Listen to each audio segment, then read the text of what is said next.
महागणपतिं मनसा स्मरामि महागणपतिं మనసా స్మరామి. TR creations family అందరికీ నా హృదయపూర్వక ధన్యవాదాలు. సో అలాగే ఈ మార్చి నెలలో 2వ వారానికి సంబంధించి 8వ తారీఖు నుంచి 14వ తారీఖు వరకు కూడా ఈ వారం రోజులకి ద్వాదశ రాశుల వారికి సంబంధించి రాశి ఫలాలు ఏ విధంగా ఉన్నాయి ఏంటి అనేది మనం ఇప్పుడు చూద్దాం. సో దానిలో మనం చూసినట్టయితే కనుక ఈ వారం మేజర్ ట్రాన్సిటల్ చేంజ్ విషయానికి వస్తే మనకి ముఖ్యంగా చూసినట్టయితే కనుక గురుడి యొక్క రిట్రాగ్రేషన్, గురు భగవానుడు గత 4 నెలలుగా వక్రంలో ఉండటం, ఈ వారంతో గురువు గారి యొక్క రిట్రాగ్రేషన్ అనేది ఆపేయడం మనం గమనించవచ్చు. అదేవిధంగా ఇక్కడ మేన రాశిలో శుక్రుడు, శని, మిథునంలో గురుడు, సింహంలో కేతువు, అలాగే కుంభరాశిలో రవి, కుజ, బుధ, రాహుల యొక్క యుతి జరుగుతూ ఉంది. చంద్రుని యొక్క గమనం కూడా మనం చూసినట్టయితే కనుక తుల, వృశ్చికం, ధనస్సు, మకరం ఈ 4 రాశుల మీదుగా చంద్రుని యొక్క గోచారం కూడా మనకు కనిపిస్తూ ఉంది. సో అదేవిధంగా ఈ గ్రహస్థితి ఆధారంగా గురుడి వక్రత్యాగానికి సంబంధించి అలాగే చంద్రుని యొక్క గమనాన్ని అనుసరించి మనం ద్వాదశ రాశుల వారికి ఈ వార ఫలాలు ఏ విధంగా ఉండబోతున్నాయి అనేది చూద్దాం.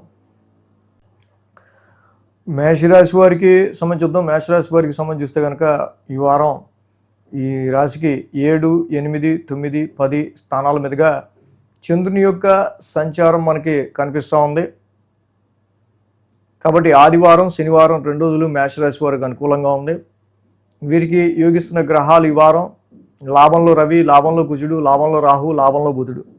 యాక్చువల్గా ఏదైతే కుంభరాశిలో ఈ యొక్క గ్రహకూటం అనేది జరుగుతుందో రవి, కుజ, బుధ, రాహుల యుతి, సో మిగతా రాశులకి కొంచెం ఇంపాక్ట్ అయినా కూడా మేషరాశికి మాత్రం తప్పకుండా రాశ్యాధిపతే కుజుడు లాభస్థాన సంచారంలో ఉండటం, అలాగే ఇక్కడ రవి యొక్క సంచారం కూడా అద్భుతమైన ఫలితాన్ని ఇచ్చే లాభస్థానంలో ఉంటాం. రాశ్యాధిపతి రవి ఇద్దరూ కలిసి లాభస్థానంలో ఇక్కడ ఈ రాశి వాళ్ళకి ట్రాన్సిట్లో ఉండడం, ఇది చాలా వరకు కూడా కొన్ని కొత్త వ్యక్తుల పరిచయాలు కావచ్చు, మీ నెట్వర్క్ సర్కిల్ కావచ్చు, కొంచెం ఇన్ఫ్లుయెన్స్ పీపుల్ని మీట్ అయ్యే ఆస్కారాల్లో కావచ్చు, అలాగే ఇన్వెస్ట్మెంట్స్ రీత్యా కావచ్చు, ట్రేడింగ్ రీత్యా కావచ్చు, మీరు పెట్టుకున్న ఎక్స్పెక్టేషన్స్లో వ్యాపార రీత్యా అయినా సరే కొద్దో గొప్ప లాభాన్ని, ప్రయోజనాన్ని చూసే విధంగా అటువైపే ఏదన్నా ఉపయోగం కలిగే వైపే మనం అడుగులు వేద్దాం అనే రకంగా మీ ఆలోచన ఉండటం, తద్వారా మేషరాశి వాళ్ళకి లాభస్థానంలో ఉన్న కుజుడు కానీ రవి కానీ చాలా బాగా ఈ యొక్క లాభస్థానంలో 2 కూడా దిగ్బలంలో ఉంటాయి. కాబట్టి ఒక స్థిరమైన నిర్ణయంతో, మంచి ఆరోగ్యంతో, ఎంతో కొంత ప్రయోజనంతో మేషరాశి వాళ్ళు చక్కగా ముందుకెళ్ళే ఆస్కారాలు మనకు కనిపిస్తూ ఉన్నాయి ఈ యొక్క లాభస్థానంలో ఉన్న సంచారంలో ఉన్న గ్రహాల వల్ల.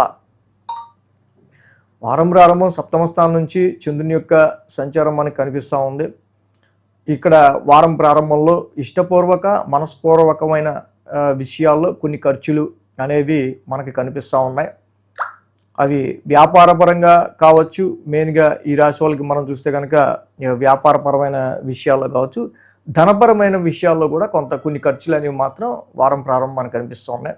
సోమ, మంగళ, బుధవారాల్లో 8వ స్థానంలో చంద్రుని యొక్క సంచారం. 8వ స్థానం అంటే ఇక్కడ సోమ, మంగళ, బుధవారాలు ఈ రాశి వాళ్ళకి మెయిన్గా ఏంటంటే కొంచెం ఒక రకమైన ఫియర్, సమ్ టెన్స్, యాంగ్జైటికల్ మైండ్ ఉంటుంది. కానీ బట్ ఓవరాల్గా అవుట్కమ్ వచ్చి ఒక విషయం గురించి వీళ్ళు పడే టెన్షన్ కానీ ఏదైనా సరే ఆఖరికి అది తప్పకుండా ఫోన్లో పని అయింది అన్నట్టుగానే ఉండటం వల్ల వీళ్ళకి కొంత స్థిమితం అనేది చివరికి దొరుకుతుంది.